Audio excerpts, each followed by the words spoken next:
tellement vrai, Hassan El-Fedi, et il décrit son rôle d'ailleurs de décrire la société, c'est ce rapport justement à la chose publique, c'est ce rapport à la citoyenneté avec laquelle nous avons un problème depuis plusieurs années. C'est aussi le problème de cette urbanité, c'est-à-dire à pas forcer les gens qui viennent du rural vers l'urbain sans en apprendre les codes.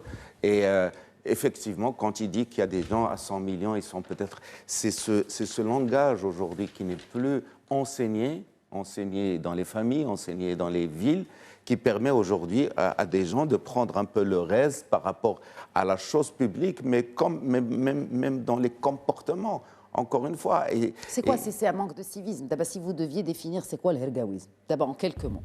Alors, le hergaoui, il y a le hergaoui riche et le hergaoui pauvre. C'est ce que dit, c'est pas de la pauvreté, c'est le chaos. Le hergaoui riche est un arriviste qui a fait très vite de l'argent de façon licite ou illicite et qui veut avoir aussi sa part d'ascension sociale, d'arriver très vite, d'avoir sa villa dans les beaux quartiers, d'être invité dans les beaux salons. Donc pour vous, hergaoui, c'est les nouveaux riches. Attendez, et il y a le hergaoui pauvre. Le hergaoui pauvre, c'est celui qui veut devenir hergaoui riche et qui n'en aura jamais les moyens, mais qui va dégrader l'espace public et qui va aller aussi dans les stades saccagés parce que la société l'a laissé sur le quai de la gare et ne l'a pas pris dans le train de développement. C'est défaitiste de dire que la société laisse quelqu'un sur le côté. La société laisse aujourd'hui 3 millions de jeunes, ce qu'on appelle les Nice, en dehors de toute formation, en dehors de tout emploi. Qu'est-ce qu'on va en faire?